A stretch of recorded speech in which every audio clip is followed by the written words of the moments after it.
और धूप दीप जलाकर सब तैयारी हो जाए और पूजन प्रारंभ करे घर का मंदिर, तो आप पहले अपने शरीर को पवित्र कर लीजिए।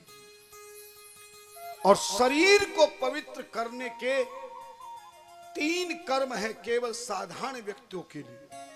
विद्वानों के लिए तो 5 कर्म बताए हैं, लेकिन साधारण गृहस्थियों के लिए जैसे ही आप पूजन जैसे मालो प्रारंभ करना है तो पंच पात्र में आचमनी होती है ना, छोटे से गोल, और वो ना हो तो किसी कटोरी में जल लेके चम्मच रख लीजिए।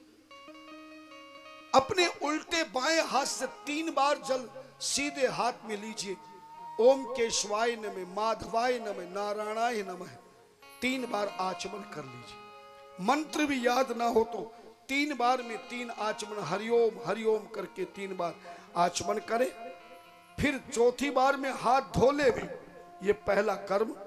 दूसरा, दोबारा बाएं हाथ से जल सीधे हाथ में लेके अपने शरीर पर छींटा दे लीजिए। अपवित्र पवित्रो वा, अपवित्र पवित्रो वाह, ऐसा जल का छींटा दे के शरीर को पवित्र कीजिए। और तीसरे में फिर तीसरी बार सीधे हाथ में जल लेकर जिस आसन पर आप पूजा करने बैठे हैं उस आसन को भी जल छींटा दे करके पवित्र कर लीजिए।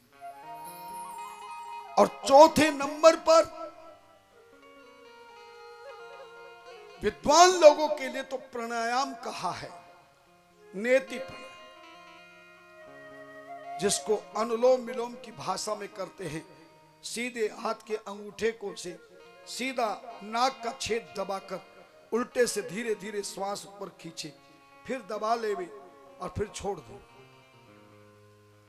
कुंभक रेचक आदि इतना भी ना करें, आप केवल हाथ जोड़ के पूरा ध्यान भगवान का लगाए कि प्रभु मैं आपकी पूजा करने के लिए तैयार हूं, आप मेरी पूजा स्वीकार करें। तब आप पूजन प्रारंभ करें, धूप दीपक दिखाएं, फिर हाथ धो ले और फिर आखिर में भगवान से प्रार्थना करें, प्रभु जो भी आपके चरणों में आए हैं, मेरी पूजा की सामग्री जितनी थी मैंने चढ़ाई है, आप मेरी पूजा को स्वीकार कीजिए। और इस पूजा के बाद मंत्र का जाप अवश्य करना चाहिए। माला से करे तो 108 मणियों की ही माला होनी चाहिए। और माला में 108 मणिये हमारे संतों ने इसलिए बनाए हैं कि ज्योतिष विज्ञान के अनुसार 12 राशियां होती हैं। इन 12 राशियों में 27 नक्षत्र होते हैं और एक नक्षत्र में 4 पाद होते हैं, 4 अक्षर होते हैं। और इन 27 नक्षत्रों के इन अंकों के द्वारा ही किसी भी मनुष्य का जन्म मां के गर्भ में जिस समय होता है तो जन्म समय, जन्म स्थान और महाराज जन्मदिन, कौन सी तारीख है, कौन सा समय है, कौन सा स्थान है, 3 चीजों से अंग्रेजी टाइम को इष्टकाल रूप में ज्योतिषीय विद्या में तैयार करके जन्म कुंडली तैयार की जाती है। और उसी के अनुसार ये देखा जाता है कि इस बालक ने कौन से नक्षत्र के कौन से चरण में जन्म लिया है। जिस नक्षत्र के जिस चरण में जन्म होता है उसी अक्षर का पहला उसका नामकरण होता है। नामकरण, जन्म नाम का जो पहला अक्षर है, इन्हीं 27 नक्षत्रों में जिस नक्षत्र में जिस चरण में समय में जन्म लिया है, यानी जिस समय बालक ने जन्म लिया उस समय कौन सा चरण, कौन सा नक्षत्र चल रहा है।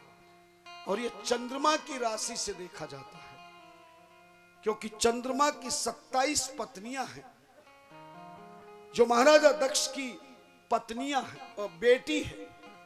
महाराजा दक्ष की 60 बेटियों में से 27 बेटियों का विवाह अत्रि ऋषि अनुसैया के पुत्र चंद्रमा के साथ में किया था। और जो चंद्रमा की पत्नियां बनी यही नक्षत्र बने।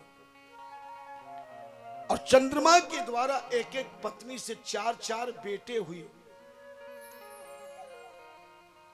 और देवताओं ने 2.5 नक्षत्र की एक एक राशि बना दी। मेघ वृक्ष मिथुन करक सिंह कन्या तुला वृक्ष धन मकर कुंभ मीन।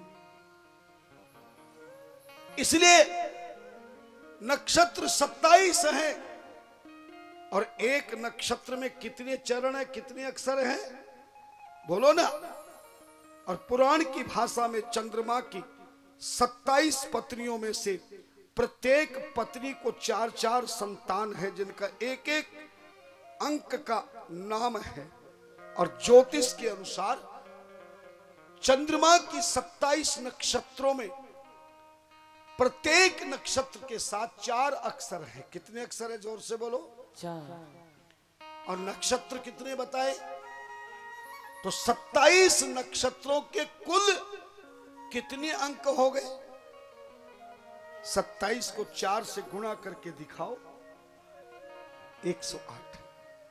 अर्थात ज्योतिष विज्ञान के अनुसार पूरे संसार में प्राणी जितने भी हैं, मनुष्य, गंधर्व, ऋषि मुनि, संत, योगी, तपस्वी, पंडित, पुजारी, पेड़ पौधे, पशु पक्षी, जीव जंतु, उनका जो भी नाम है उसका पहला अक्षर इन 108 अक्षरों में से ही होगा।